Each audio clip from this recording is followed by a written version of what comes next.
early on, watching my granddad and my dad wind strings by hand, there was no way that they were making the same string one after the other after the other. So if anyone speaks about hand winding being superior, that's really a myth.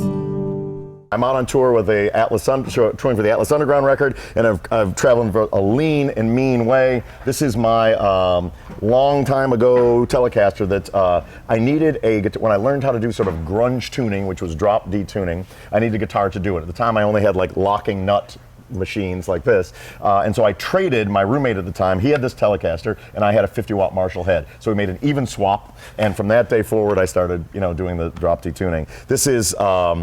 This guitar was playing on every drop D song I've made. This is my 19th record, the Atlas Underground, and out all 19 of them, any song that's in drop D tuning was played on this.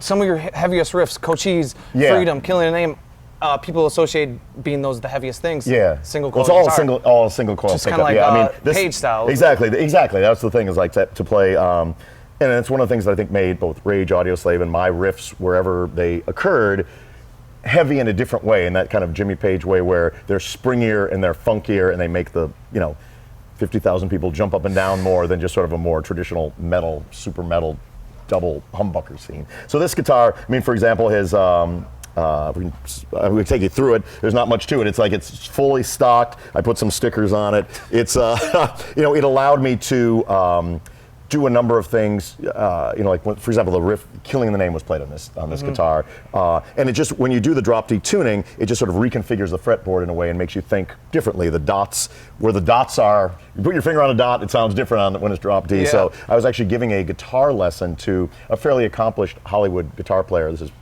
back in the earliest days of Rage Against the Machine, and showed him how to tune a drop D, and in demonstrating it, I did exactly what I just told you, which was it reconfigures the fretboard and makes your fingers go in different places. The riff that I just made up extemporaneously was this.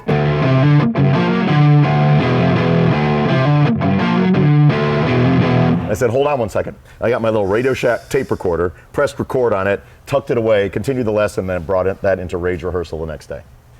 And history is made. And there you have it, man. There you have it. But why did you stop at drop D and not explore further tunings in that regard? Or is you just there are some drop B songs on some of my records, but then, I'm sort of a traditionalist in a way, and when people started going to drop Z minus, I thought, I'm going to let them have that lane all themselves.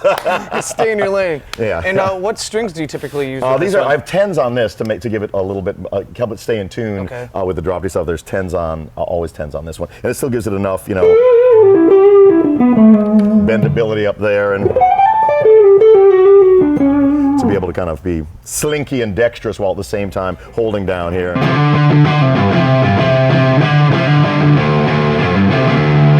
Now, do you typically ride in the neck position, or are you kind of always 100% of the time in the neck position? Really? 100% of the time. Why do you feel that? I don't know. It's just like it felt like the riffs to me felt like kind of funkier and springier and heavier down there, and on all my guitars it's always unless it's playing the shredding. And even on this guitar, like when I do the solos, it's always on the rhythm pickup as well. Huh. Yeah.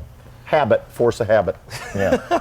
And speaking of Atlas Underground, what are songs that maybe people will recognize for this guitar? Sure. Let's do it. May we drift over here. So this sort of ties the two worlds together. I'm a person that is a great believer in, like, a good riff is a good riff whenever it happens. Yeah. For example, like the riff for the opening riff of Bomb Track, that little doot doot doot doot doot doot. I wrote that when I was 19 years old and a college freshman at Harvard. Put it on that same Radio Shack tape, and I thought, one day this is going to rock people. Similarly, on the Atlas Underground record, there's a song called Vigilante Nocturno, which is played with this guitar, is in drop D tuning, and I wrote that riff during the Evil Empire sessions in Atlanta in 1994. And again, it didn't find sort of fertile ground there, so I stuck it in my back pocket and knew that one day it would rock people, and that day has come, because it goes like this.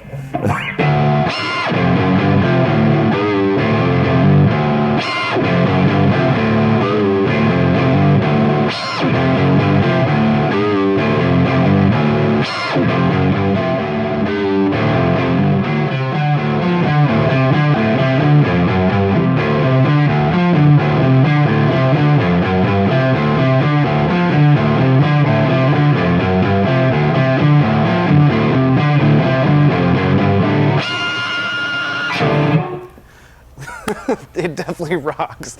And that leads me to ask a question, because anything you've played, it's always Tom.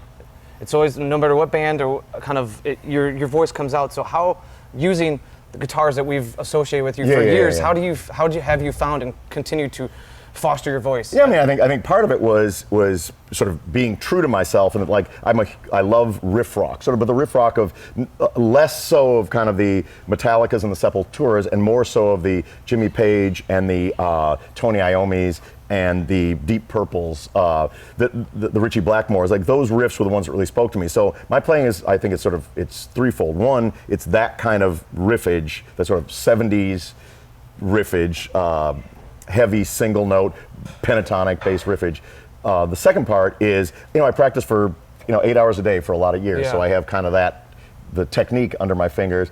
But then it was like in the earliest days of Rage Against the Machine, I self-identified as the DJ in the band. So it was deconstructing the instrument and looking in a very, very different way to create sounds that were not traditional guitar sounds, but that were sounds that were my own. Were there any DJs, going back to that point, with starting the band, that you thought about? Yeah, absolutely. I mean, a lot of it was the Public Enemy production, like the Bomb Squad production, which was so sort of disjointed, and it was these crazy collages that they made with samples. But I was like, well, if I could approximate some of those rhythms and those textures and those sounds, it would definitely get me out of the rut of trying to sound like Randy Rhoads or Eddie Van Halen or Keith Richards or Chuck Berry. Yeah.